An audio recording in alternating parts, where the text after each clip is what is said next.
স্টুডেন্টরা বলে যে ভার্ব নাকি খুব কঠিন একটা চ্যাপ্টার, ইংরেজি গ্রামারের মধ্যে ভার্ব নাকি খুব কঠিন ব্যাপার। 5টা মিনিট আমার সময়, তো আমি 5 মিনিটের মধ্যে আজকে তোমাদেরকে ভার্ব বোঝাবো।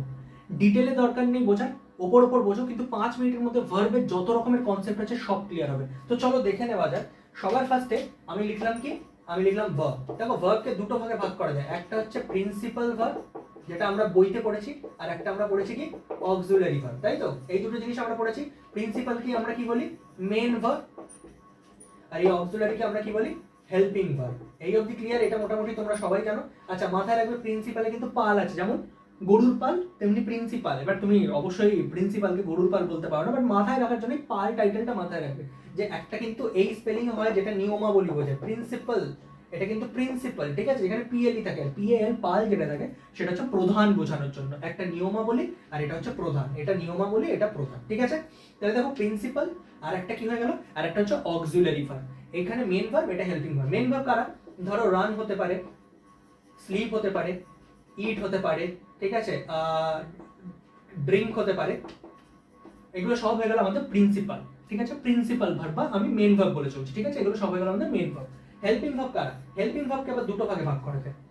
তার মধ্যে একটা হচ্ছে প্রাইমারি অক্সিলারি, কারণ এটাকে অক্সিলারি বলে, তো তাই এটা প্রাইমারি অক্সিলারি। আর একটা আমরা পাই মোডাল অক্সিলারি, তাই তো? এটা পাই আমরা, যার একটা মোডাল অক্সিলারি। প্রাইমারি অক্সিলারি কারা? দেখো প্রাইমারি অক্সিলারিকে আমি যদি দুটো ভাগে ভাগ করি, 5টা প্রধান থাকে, তারা কারা? Is, am, are, was, were. এই 5টা হচ্ছে প্রধান, আর এই 5টাকেও হেল্প করে কারা? বি, বিং, আর বিন। এই 5টাকে হেল্প করে কারা? বি, বিং আর বিন। তাহলে 5টা প্রধান আর 3টে হচ্ছে অপ্রধান, তাহলে টোটাল 8টা হচ্ছে আমার primary auxiliary verb. Modal auxiliary কারা? তাদের একটা লিস্ট আছে। তাদের কি লিস্ট?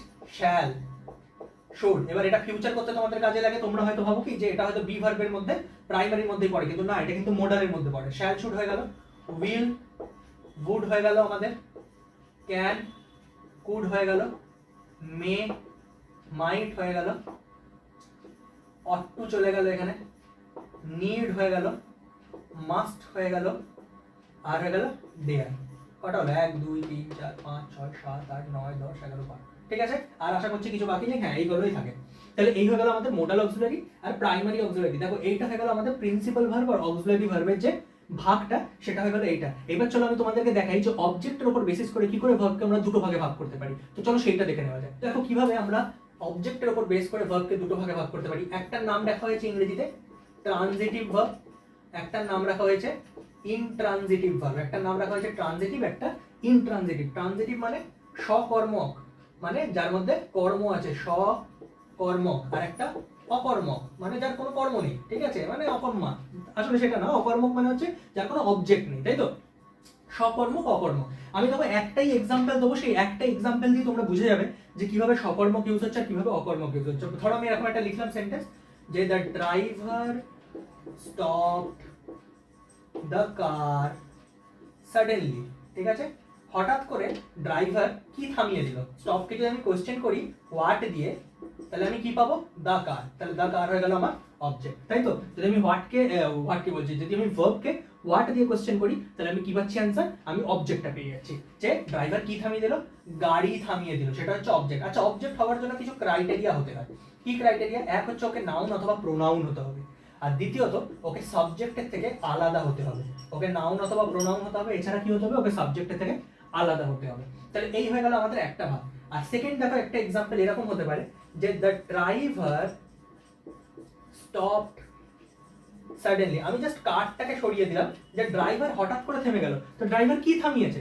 ড্রাইভার চলছিল হয়তো রাস্তায়, আমি ডাক দিয়েছি তাই থেমে গেছে, বা কিছু দেখতে পেয়েছে হঠাৎ করে, সেটাকে দেখে থেমে গেছে। এরকম তো কোনো ব্যাপার নেই যে ড্রাইভার মানেই সে গাড়ি চালাচ্ছে। আরে আমরা তো যে আমাদের গাড়ি চালায় তাকে আমরা ড্রাইভার বলেই ডাকি, তো তার মানে তো এটা না যে সে সবসময় গাড়ি চালাচ্ছে। ড্রাইভার স্টপড সাডেনলি, সে হঠাৎ করে থেমে গেল। এখানে কি থামালো সেটা কিন্তু বলা হচ্ছে না। সেই জন্য যেহেতু এখানে কোনো অবজেক্ট নেই, তাহলে এইখানকার যে ভার্বটা হয়ে গেল, এটা হয়ে গেল আমাদের ইনট্রানজিটিভ, যার কোনো অবজেক্ট নেই, কিন্তু এই ভার্বটা তার সাথে একটা অবজেক্ট পেয়ে গেছে, সেই জন্য এই হয়ে গেল ট্রানজিটিভ। তাহলে বোঝা গেল দু রকমের একই সেন্টেন্স ধরো দুভাবে দেওয়া রয়েছে, একটাতে ভার্ব অবজেক্ট নিচ্ছে আর একটাতে ভার্ব অবজেক্ট নিচ্ছে না। যেটাতে নিচ্ছে সেটা ট্রানজিটিভ, যেটাতে নিচ্ছে না সেটাতে ইনট্রানজিটিভ। তাহলে সকর্মক আর অকর্মক বুঝে গেল। এবার দেখো ভার্বের আরো দুটো ভাগ, সেটা হচ্ছে সমাপিকা ক্রিয়া আর অসমাপিকা ক্রিয়া। তো চলো এবার সেইটা বুঝে নেওয়া যাক। তো দেখো সমাপিকা আর অসমাপিকা ক্রিয়া কিরকম ভাগটা হয়। একটাকে বলা হয় ফাইনাইট ভার্ব, সমাপিকাকে বলি আমরা ফাইনাইট, আর এটাকে আমরা নন ফাইনাইট বা অনেকে এটাকে ইনফাইনাইটও বলে, আমি নন ফাইনাইট বলেই লেখাচ্ছি, ঠিক আছে। আচ্ছা, কি তফাৎ ফাইনাইট আর নন ফাইনাইটে? দেখো ফাইনাইট ভার্ব যেটা, ফাইনাইট ভার্ব হচ্ছে সেই ধরনের ভার্বগুলো যেগুলো জলের মতন, যে পাত্রে নেবে সেই পাত্রের মতন হয়ে যাবে। কিরকম ব্যাপারটা, যে পাত্রে নেবে সেই পাত্রে? মানে ধরো যে ধরনের ভার্বগুলো সাবজেক্টের তোমার হচ্ছে পার্সন এবং তার নাম্বারের উপর ডিপেন্ড করে নিজেকে চেঞ্জ করে। মানে পার্সন যদি সে থার্ড পার্সন সিঙ্গুলার নাম্বার থাকে তাহলে ভার্বের সাথে এস বাই এস যোগ হচ্ছে, আর যদি সে সিঙ্গুলার হচ্ছে তাহলে সে এস বাই এস হচ্ছে, প্লুরাল হয়ে গেলে আর এস বাই এস যোগ হচ্ছে। এগুলো যেগুলো ছোটবেলায় পড়েছো। তো নাম্বার আর পার্সনের উপরে বেস করছে আর টেন্সের উপর বেস করছে। ধরো আমি সেন্টেন্স দাও, আমি লিখছি এক্সাম্পল, তোমরা নিজেরাই বুঝতে পারবে। ধরো আমি এরকম লিখলাম যে আই গো টু স্কুল, এটা একটা সেন্টেন্স, ঠিক আছে। হি গোস টু স্কুল, এটা আরেকটা sentence. They go to school, এটা আরেকটা sentence. She went to school, এটা আরেকটা সেন্টেন্স। আমি এখানে চারটে সেন্টেন্স লিখেছি। দেখো আমি মেন ভার্ব আমি কোনটা ইউজ করেছি, আমি তো গো ভার্ব ইউজ করেছি, কিন্তু গো দেখো আলাদা আলাদা ভাবে বসেছে। এখানে ফার্স্ট পার্সন ছিল, পার্সনের উপরে বেস করে দেখো, যেহেতু টেন্সটা প্রেজেন্ট টেন্স, ফার্স্ট পার্সন ছিল, এ গোই বসে গেল। কিন্তু যেই থার্ড পার্সন হয়ে গেল, এ কি হয়ে গেল, ইএস যোগ হয়ে গেল। কিন্তু যেই থার্ড পার্সনের মধ্যে যে প্লুরাল হয়ে গেল, এ কিন্তু, কারণ এটা তো সিঙ্গুলার, এটা থার্ড পার্সন সিঙ্গুলার, এটা থার্ড পার্সন প্লুরাল, ঠিক আছে। এটা সিঙ্গুলার, এটা প্লুরাল, যেই প্লুরাল হয়ে গেল ও কিন্তু আবার এস বাই এসটাকে সরিয়ে দিয়ে নর্মাল ভার্ব হয়ে গেল। আর এখানে কি হলো, থার্ড পার্সন সিঙ্গুলার আছে কিন্তু এটা কিসে আছে, এটা পাস্টে আছে, তাই ভার্বটা আবার চেঞ্জ হয়ে গেল। বোঝা গেল? তাহলে ভার্ব যখন সাবজেক্টের পার্সন আর নাম্বার এবং ভার্বের টেন্সের উপর নির্ভর করে নিজের রূপ পাল্টে ফেলছে, মানে জলের মতন বললাম যে পাত্রে যাবে সেই পাত্রের মতন করে নেবে নিজেকে। যদি এরকম ভাবে নিজেকে চেঞ্জ করতে থাকে তাহলে তাকে বলি আমরা সমাপিকা ক্রিয়া। একে আমরা কি বলছি, সমাপিকা, সমাপিকা ক্রিয়া। আর এইটা হচ্ছে অসমাপিকা, ঠিক আছে। এটা আমাদের কি, এটা অসমাপিকা ক্রিয়া। এই ভাবটার ক্ষেত্রে কি হবে, এই ভাবটা হচ্ছে লোহার মতন বলতে পারো, অবশ্যই গলা লোহা না, শক্ত লোহা। ওর নিজের একটা সাইজ আছে, একটা শেপ আছে, ও কারোর জন্য নিজের শেপ বা সাইজকে চেঞ্জ করবে না। তো নন ফাইনাইট ভার্ব কিরকম, ধরো আমি লিখতে পারি যে আই লাভ টু কুক, ঠিক আছে। They love to cook, he loves to cook, she loved to cook.